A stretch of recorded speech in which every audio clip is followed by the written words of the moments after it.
September the 25th, 2000, that was the day that absolutely changed my life.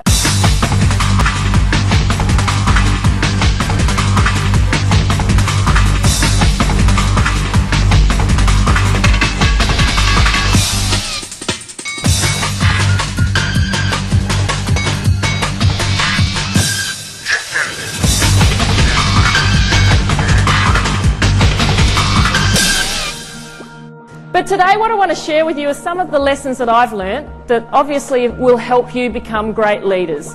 And the three areas that I'd like to talk about today are overcoming obstacles and hurdles, those sorts of things that happen to you every single day or every month, every year. There's always something that you have to overcome, always a door that you have to walk through, a hurdle that you have to overcome. Also setting goals, which I believe is a very important part of success, and actually preparing to have that success in your life.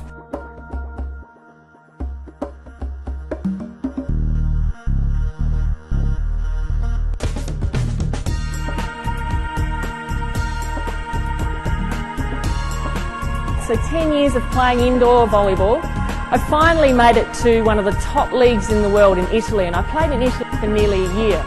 And I figured, this is great, this is what I want to do for the rest of my life. I want to play as much volleyball as I can. I remember jumping in the air for one ball, and I still remember in mid-action thinking, I want to hit this ball down the line, but they know that I like hitting down the line, so I changed my mind right in the middle, and I went to hit cross-court, and I landed and I twisted to get the ball. I totally blew out my right knee.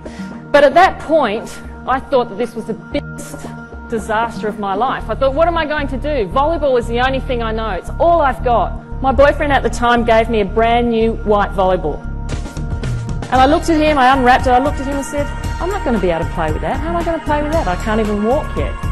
And he said, Kerri, on every panel of this volleyball, I want you to write a goal. And I want you to date that goal. And bit by bit, I want you to get back to playing volleyball again. And I thought that was a pretty cool idea. At this stage, I didn't know much about setting goals. I had ideas and dreams and things in my head, but I didn't really know how to reach them.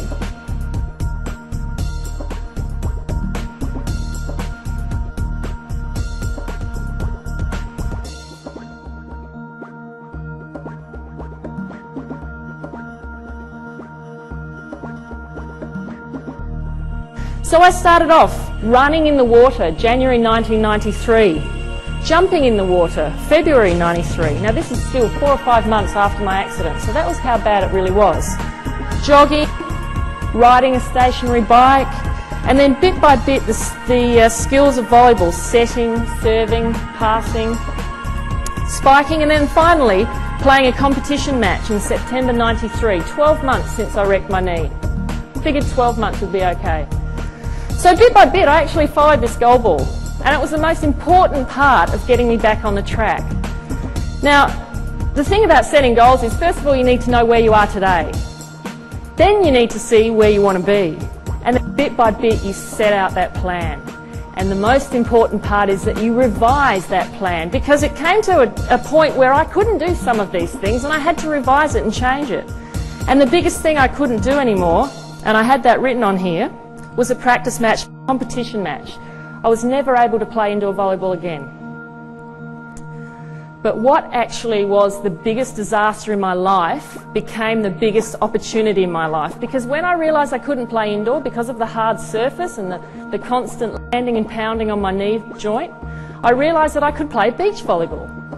And in 1993 they announced for the first time ever that beach volleyball would be an Olympic sport in Atlanta.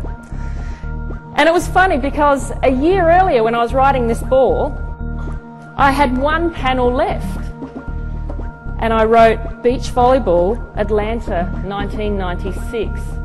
An absolute crazy thought at that time, an absolute pipe dream, something that I did never believe at that time, really didn't believe that I could achieve, but I thought, why not put it on there?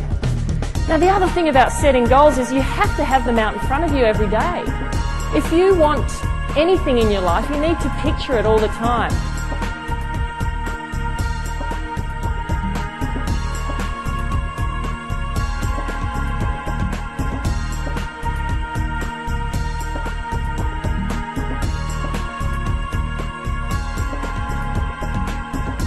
Oh, one day I want to be an Olympian and win a medal. I actually did not have any of those dreams at all. I really didn't know what I wanted to do up till about 16. I knew I wanted to be good at whatever I did. I had that drive in me. I wanted to be the best in what I did, but I wasn't sure where it was going to come from. And I think if you're ready and waiting for something, you're waiting for an opportunity, you will see it. As soon as you open yourself up to the opportunities in this world, you'll be amazed. There are so many opportunities out there, and that's what I find now that I'm not playing as much anymore. There are a lot of opportunities out there for me to explore, and there's almost too many. And I don't have enough time, so I have to choose from them because I'm ready for them and I'm positive about it and I'm open about it.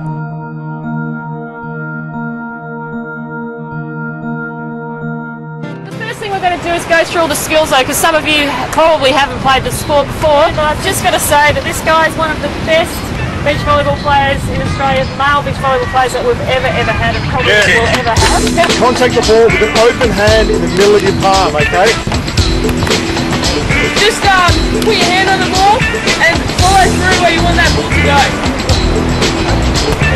Go again, here it goes, over. Come on, give it. You have to get it nice and high so the next person can get the ball to the side.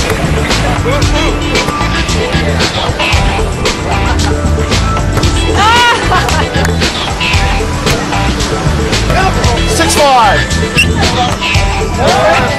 It was a great team effort, and I think everyone enjoyed themselves very much.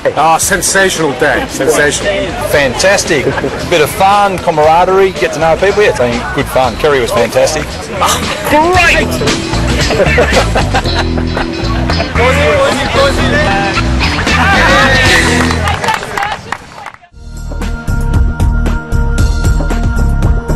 Team against team, brute force against brute force. This wharf's a gateway to Manly. It's where visitors get their first taste of God's country. Standing on the podium, the whole lot, it was all part of our preparation.